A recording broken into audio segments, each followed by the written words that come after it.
and collective responsibility in our response to this pandemic.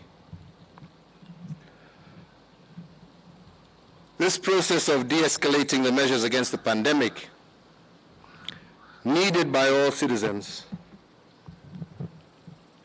required for each and every one of us to be more serious in all the health protocols that had been put forward to us by the professionals and health experts concerned.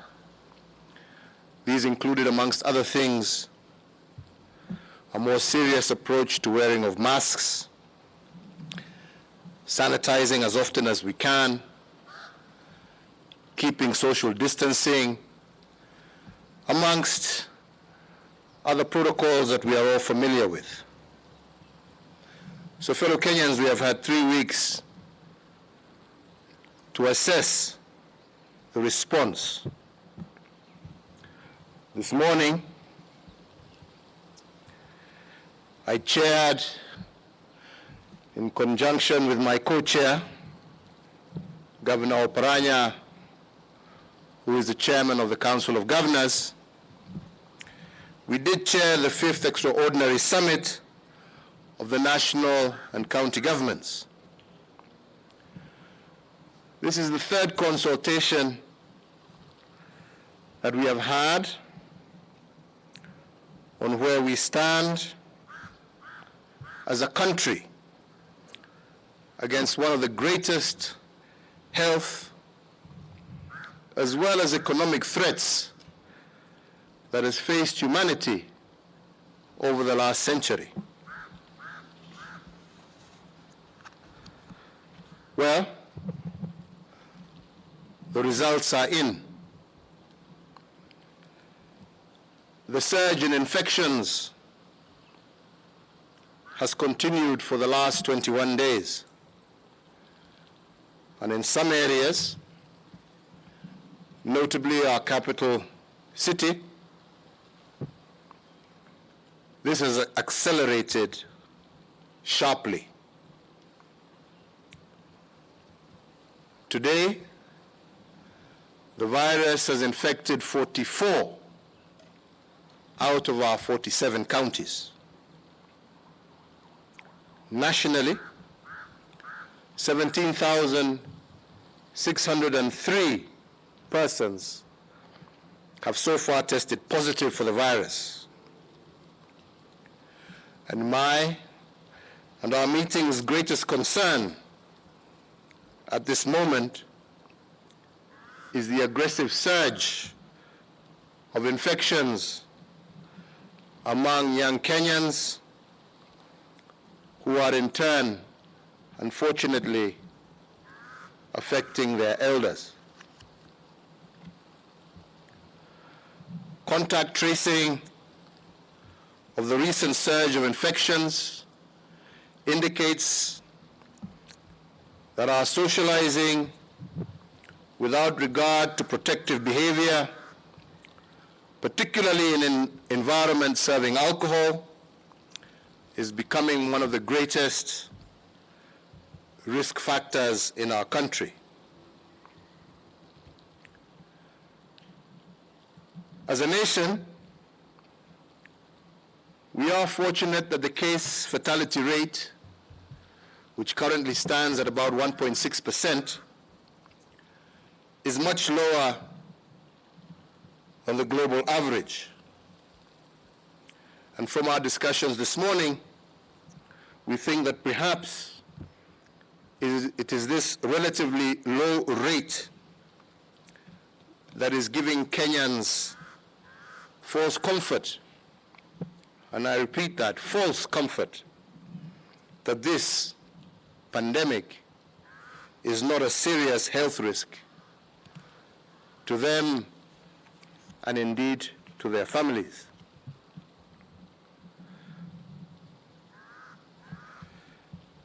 Those are the people who have somehow interpreted the de-escalation of the measures that we took to de-escalate 21 days ago as a green light to pay no heed to the guidance by our health authorities and their reckless actions are undoubtedly endangering those around them and endangering our whole country.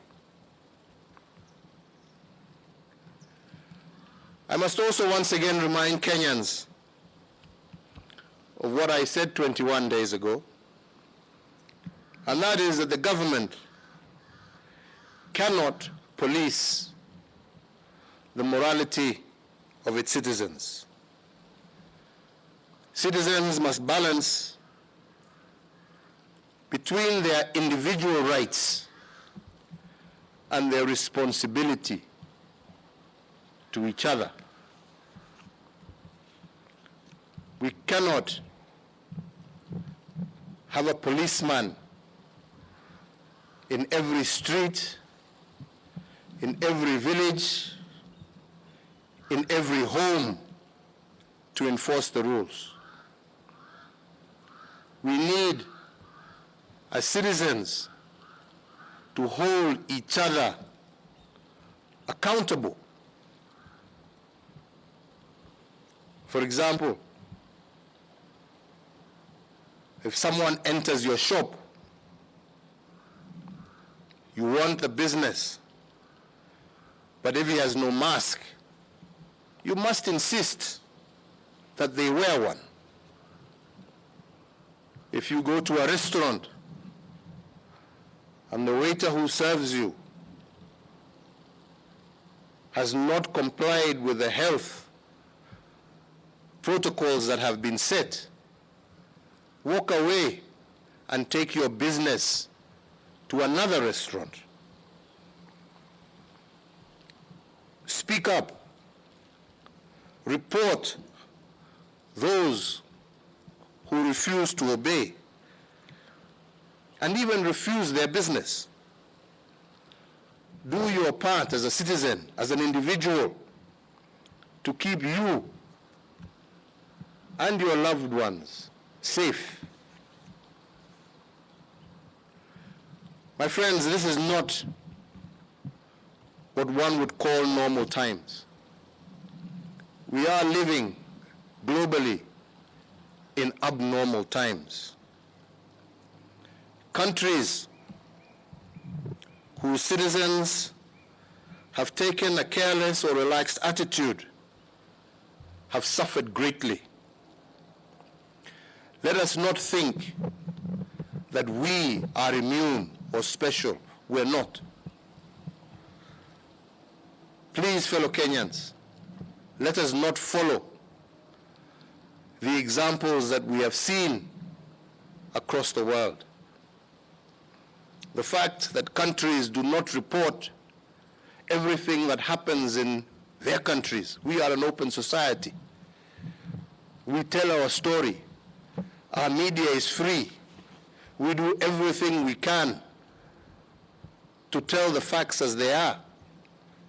There are many other countries that are suffering greater than we are, but don't report, but don't say. So don't look at yourself as being special. We are not. None of us is. We are all children of God. And this disease has infiltrated all of us. Indeed, some who have the most extensive and advanced medical facilities in the world have been completely overwhelmed by this disease. You only need to follow news reports to see the truth of that. They are sick by the tens of thousands, have had to endure the suffering of loneliness as comforting visitors are kept away in order to prevent infection. In many countries, they even lack sufficient space in their mortuaries to hold bodies, and bodies are left lying on streets. We have seen reports across of graves that have been dug by the tens of thousands for very lonely, scary burials, as health authorities limit the numbers who cannot mourn at the graveside. We have even seen stories and seen pictures of people being buried unceremoniously at night. We cannot allow this to be our fate in Kenya. Today, we mourn 280 Kenyans who have lost their lives to the cruel virus. And unfortunately, fellow Kenyans, because truth must be told, there will be more. The only question is whether we shall emerge with low numbers of death, or we are going to suffer a catastrophe. The harsh reality, my friends, is that we are at war. At war with an invisible enemy who is relentless in their desire for destruction. But as in war, no mercy must be shown by either side. For in war, survival is the only key. Self-preservation is the priority for all in the theater of war. This is precisely the level of danger we find ourselves in today. And COVID-19 will only be defeated if Kenyans stand shoulder to shoulder with each other and take arms together. In war, victory is assured by united armies that pursue a singular aim of subjugating the enemy. Our victory will be to suffer minimal harm and minimal loss, and to shorten the length of this war. So therefore, dear friends, it is time for each and every one of us to get realistic. We must be realistic as parents. We must be realistic as brothers and sisters. We must be realistic as colleagues. We must be realistic as neighbors. We need to look around each other and to ask ourselves, what is my responsibility to those around me? What is my responsibility to those that I love and care about?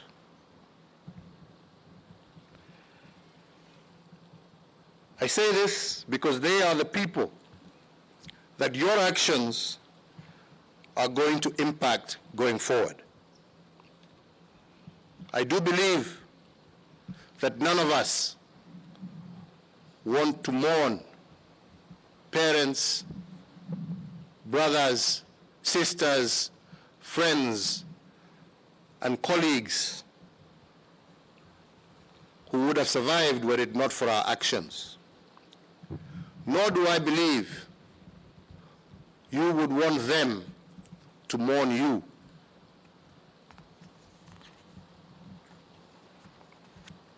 The power, therefore, is in our hands, yours and mine. We, individually and collectively, are the ones who have the power to save. I continue to say, wear your mask, wash your hands, keep your distance. And you do these things because you are a responsible and caring person, not because the government has told you to do so. You do so because you believe it is the right thing for you to do. We all have to step up to being responsible. And this, especially in the case of leaders, especially elected ones. And so therefore, all the measures that I will be announcing today shall be applied to all citizens, regardless of their social or political standing. When we de-escalated 21 days ago, I said that I would not hesitate to re-escalate again if reckless behavior is widespread. Accordingly, in response to today's resolutions from my consultations with county governors and on the advice of the National Security Council and the National Emergency Response Committee on the coronavirus pandemic, I do further order and direct as follows: that our nationwide curfew shall remain in force for a further 30 days. That there shall be no sale of alcoholic beverages or drinks in eateries and restaurants across the territory of the Republic of Kenya, effective midnight today for the next 30 days. That the closing time for restaurants and eateries has been amended from 8 p.m. to 7 p.m. starting today at midnight for the next 30 days. That all bars shall remain closed until further notice. That the Inspector General of the National Police Service shall cause withdrawal of all licenses for bars operating in breach of this directive, and those withdrawals shall be permanent. That the Inspector General shall file a weekly return of all bars whose licenses have been withdrawn to the Cabinet Secretary for Interior and Coordination of National Government.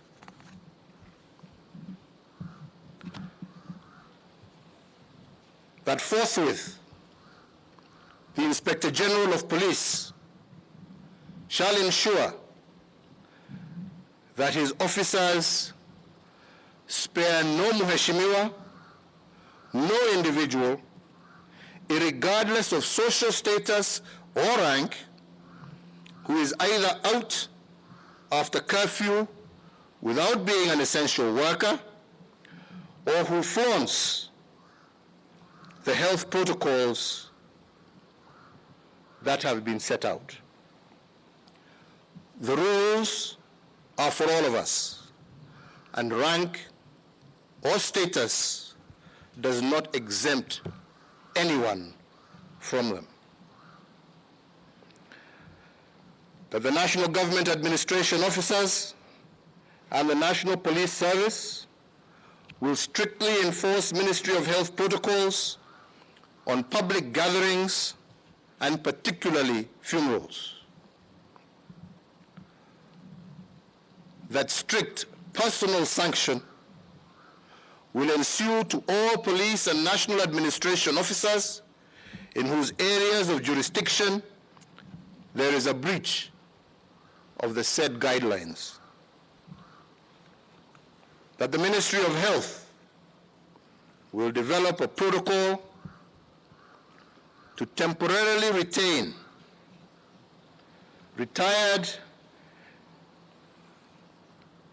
ICU staff and anesthesiasts to support the medical staff assigned to dealing with serious COVID-19 cases in the counties. That any government institution, including all sporting facilities, stadia, educational institutions, and other government facilities, upon designation by the Cabinet Secretary for Health as a public health facility, shall be availed to the Ministry of Health for isolation and quarantine purposes. If and when necessary, these measures will be made even more stringent. We will do this without hesitation because we hold precious the life of every Kenyan. We also understand that our economic health as a country is ultimately tied to keeping our infections and fatalities as low as possible. So for those who argue the economic argument, I tell you that there will be little tourism, scarce investment, and falling trade if our headlines start to match those of countries that have been hardest hit by the pandemic. So if we want to preserve our economic health, we must begin by preserving our physical health, and that is a responsibility for all of us. I want at this juncture to thank, through my co-chair, the chairman of the Council of Governors, all the governors of the Republic of Kenya for the efforts that they are making individually and collectively. In today's briefing, I am encouraged to note that over 70% of county governments have met the set irreducible minimum that we agreed on a few weeks ago. This is only the start. We have urged each other to do more, to reach full compliance, and to go even further. And I have promised to work with them to help keep Kenyans working and producing as much as possible during this difficult time. We reminded each other, and let me remind Kenyans, that this is not a competition. It is not a competition between the national government and county governments. It is not a competition amongst counties as to who is doing better than the other. It is not a competition between political groupings. This, brothers and sisters, is a war that we shall either drown together or we shall hold each other up and see the glory of God as we celebrate our victory against this invisible enemy.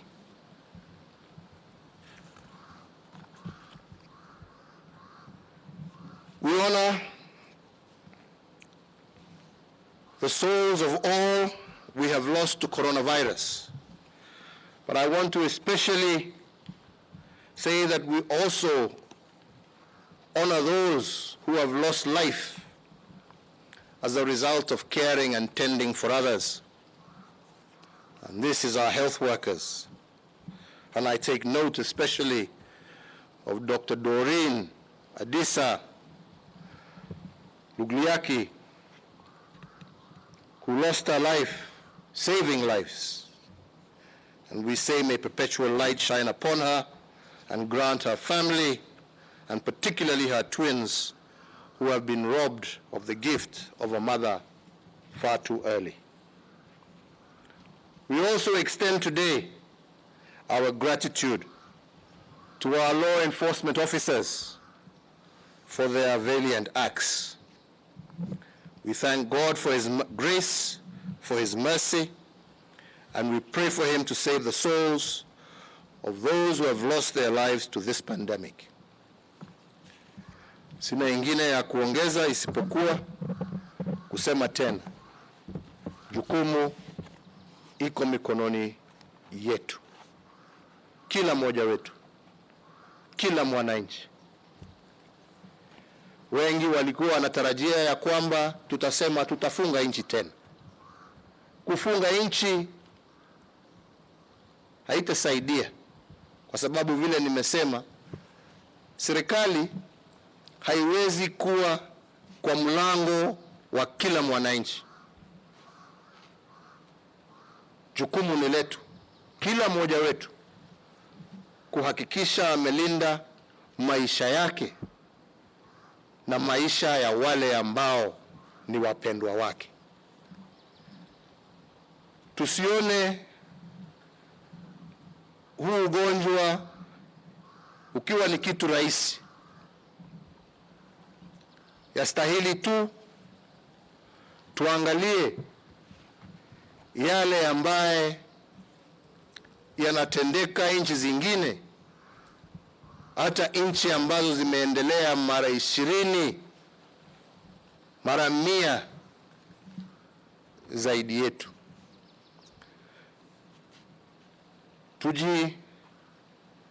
Tusijilinganishe na kusema kwingine hakuna, kwingine hakuna. Kwa nini sisi tuko wengine hawana?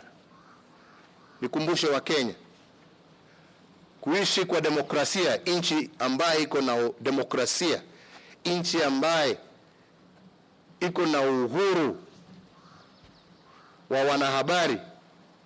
Sisi kama taifa hatuna nguvu ya kuficha chochote. Yale ambaye yanatendeka tunawaambia. Kuna wengine ambao labda hawana hiyo wana huo uwezo, lakini sisi kama taifa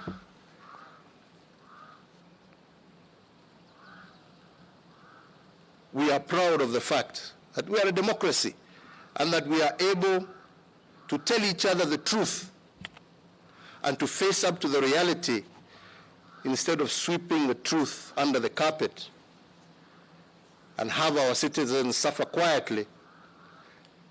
I would rather we told each other the honest truth and arm our people with the capacity to fight a known enemy rather than one we pretend, or who we pretend does not exist. Mimi najua tuko na nguvu ya kushinda. Wenzangu, hii siyo siasa. Wenzangu, hii siyo kabila ama ukabila. Wenzangu, tuwaongea juu ya maisha. Juu ya maisha. Na najua ni wengi katika taifa letu ambao wanajua moja ama mwingine ambaye amepata huu ugonjwa. Najua pia tuko na wengi ambao wanajua moja ama mwingine ambaye amepoteza maisha yake juu ya hii ugonjwa ambao huna kwa leo suluhu ama hatuwezi kutibu. Kwa hivyo wenzangu, usipojipenda we mwenyewe, penda mamako, penda ndugu yako, penda dadako, penda mtoto wako, penda jirani wako, na useme ya kwamba kwa sababu ya mapenzi yako na huyo utafanya yale ambaye yanatakikana kukinga na kulinda maisha yake, na tuweze kuendelea na shughuli zetu tukijua ya kwamba tuwafanya leo mambo ambaye sio ya kawaida. Kwenda soko leo sio vile ulikuwa unaenda juzi. Kwenda kanisa leo sio vile ulikuwa unaenda juzi. Lazima upange mipango yako, maisha yako kulingana na ile hatari ambaye ipo. Kwa hivyo wenzangu, sitaki ninene zaidi ya hapo. Nasema tu pia tulikuwa na mkutano na viongozi wa Interfaith Council, na wamesema ya kwamba wangependa tuwe na siku nyingine ya maombi. Maombi ya kuweka Wakenya pamoja, maombi ya kuomba usaidizi wa Mungu wakati huu mgumu.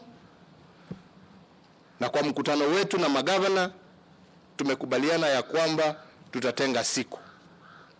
Lakini hata tukitayarisha kuomba, hata tukiendelea kuomba, kwa sababu najua ni wengi wanaombea taifa letu, wanaombea nchi yetu wakati huu, tujue ya kwamba Mungu pia alisema anasaidia wale ambao wanajisaidia.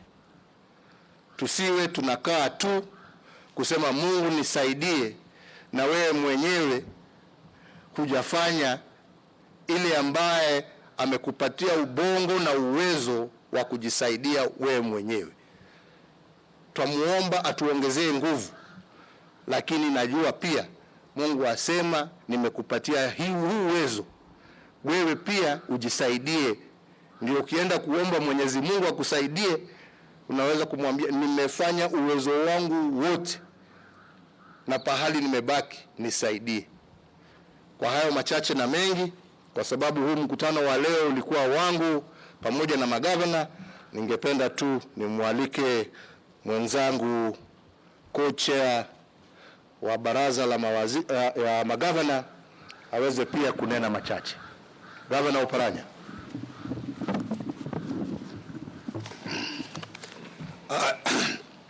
Your Excellency, the President of the Republic of Kenya, the Cabinet Secretaries who are here, and the members of the press, mimi nataka siku ya leo nimshukuru Rais kwa yale yote ambayo amenena siku ya leo.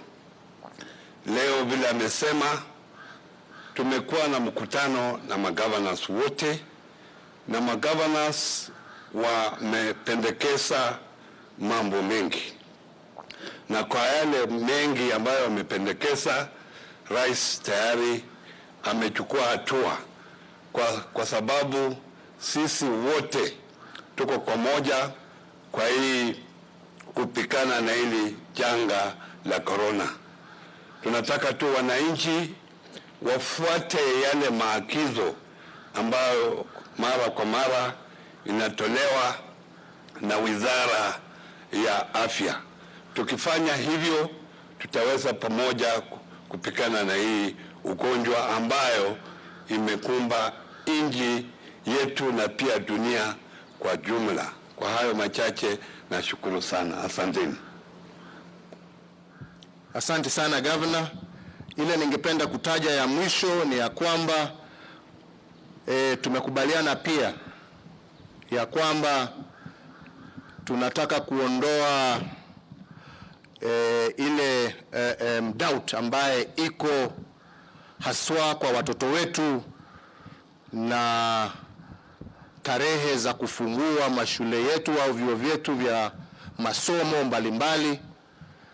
Na tumekubaliana kwa mkutano wetu leo ya kwamba Waziri wa Elimu Profesa Magoha ataita mkutano wa washikadau wote wa elimu baada ya siku chache, na wakishamaliza mkutano wao na mashauriano yao, wataitana waweze kupatia wazazi, waweze kupatia wanafunzi na watoto wetu wote vile tutaendelea na mambo ya elimu tukisonga mbele. Kwa hivyo mtarajie ya kwamba Profesa Magoha Akishamaliza huo mkutano ambao tumesema hapa, atawaita na ndio waweze kutoa taarifa ama mwongozo ambao tutafuata kuhusu shule zetu mbalimbali, university zetu, na vile tutasonga mbele na mambo haya. Kwa hayo machache na mengi, nasema Mungu aendelee kuibariki taifa letu la Kenya. Mungu abariki Wakenya wote pahali popote walipo. Asanteni sana, na niwaombe tuendelee kukaa na imani, na tuendelee kukaa na usalama, na tuendelee kujikinga na hii janga la COVID-19. Asanteni sana.